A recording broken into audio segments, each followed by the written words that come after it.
Good afternoon, everybody. Happy 4th of July week. Welcome to Dave TV here on DCRTV.com.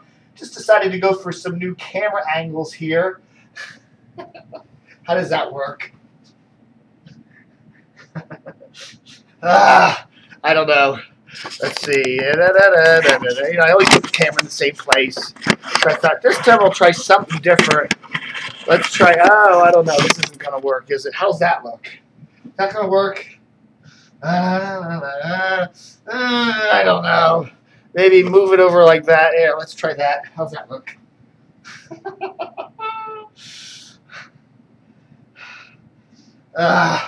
I don't know, man. How about like there? How's that look? Is that good? Yeah, that's not too bad. How you doing, everybody? Dave TV here on DCRTV.com. This just in. Andy Griffith passed away. Yeah, I like Andy Griffith. You know, Andy Griffith, oh gosh, I'm just not prepared. Am I?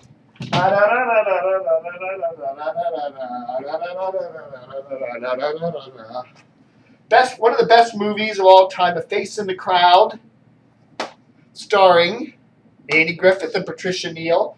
You know, a lot of people, I love the movie Network. The movie Network, you know, with, who's in that movie? Peter Finch and a whole bunch of cool people. William Holden, blah, blah, blah. Anyhow, I always liked that movie. And it kind of gets into the network TV business of the what, late 70s, early 80s, whatever. This was television in the 50s. Okay? This TV network hires this kind of hick kind of guy, kind of wholesome-y hick kind of guy. Andy Griffith, played by Andy Griffith. And he's, you know, to be kind of like a populist kind of, I think it was based on, what's his name? Arthur Godfrey. Based on Arthur Godfrey, who's kind of slick and manufactured talent, even though he's coming off as a populist. Really good movie, Face in the Crowd. I believe it is actually on TCM sometime this week. Check it out. Now that Andy's passed away. Now, of course, Andy's always been remembered for the Andy Griffith Show, Matlock, and stuff like that. But if you've never seen Face in the Crowd, this is a different side of Andy, and it's really a superbly good movie. All right, just wanted to, it's this weird talking like, so anyhow, folks, the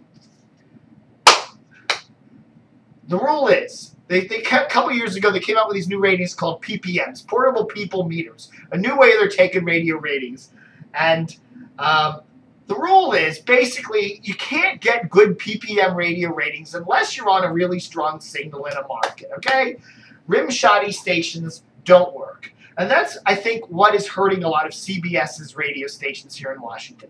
CBS is trying to run 5 or 6 major stations, and they only have 2 really damn good signals here in Washington.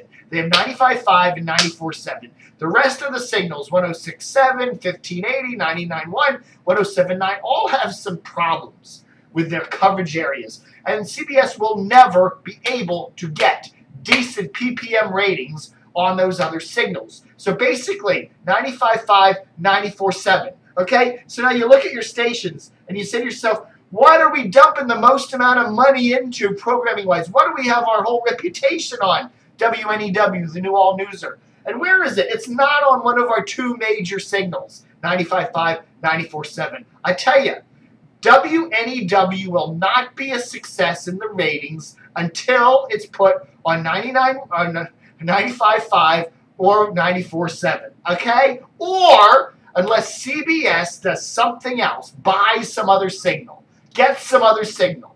Perhaps they could get 105.1 from Salem. Perhaps they could buy 92.5 from Centennial and Winchester and then do a combo cast on 99.1 and 95.5, 92.5. If they could do something like that, they need some signal changes for WNEW if it's going to be a successful station. It will not. I don't care what they do at WNEW with spending the money on promoting the station and investing all that until they get a decent signal. decent signal. 999. Whenever I hear that, WMAL, they had Brian Neiman doing some stupid, cheesy mortgage company, and he talks about something like a 2.999 interest rate. And every time I hear that 999, I think of Hitler. I think of Hitler going, they say, Mr. Hitler, don't invade Russia. 999, we will. So anyhow, WNEW, if it's going to succeed, has to do something with its signal. It isn't going to work on 99.1. CBS, it isn't going to work. Okay? They got to move it to 94.7. They got to pair it with 92.5. They got to do something with it. It isn't going to work where it is. And it will, that's it. They've done the station for 6 months now, WNEW All News. There's no ratings traction, and there's nothing that's going to give the ratings traction in the next 6 months unless they do something with their signal. Oh, sad news today. Just hearing that Tom Cat Reeder has passed away. Tom was a longtime country bluegrass DJ here in the Washington area. Was on the old WDON 1540 back when it was a country station out of Wheaton. He was also on the glorious WKCW in Warrenton 1420. And spent the last 12 or 13 years working at WAMU on their bluegrass country signal. So Tom Cat Reeder, 78 years old, passed away a couple of days ago. And, a true great man for the Washington media market. What other rating? What other news do we have here? WMAL still stuck at 18th place in the radio ratings. I'll tell you, they've been pairing, Brian Neiman's been on vacation this week. They got Tori Clarke. I like Tori Clarke, okay? They need a female voice on that morning show, and I like Tori Clarke. They had Mary Catherine Ham on there earlier this year.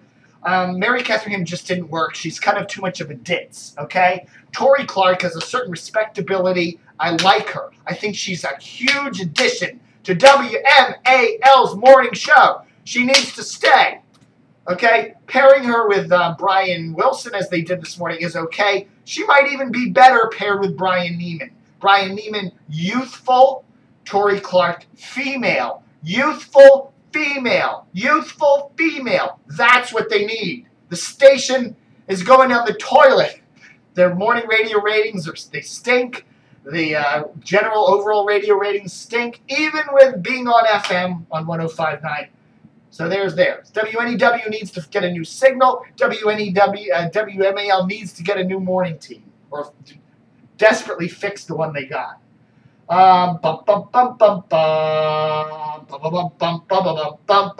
That's it. I'm going to keep it short today. What are we at? The 8-minute mark. Thanks for watching Day TV. Have a great 4th of July. Stay cool. So there.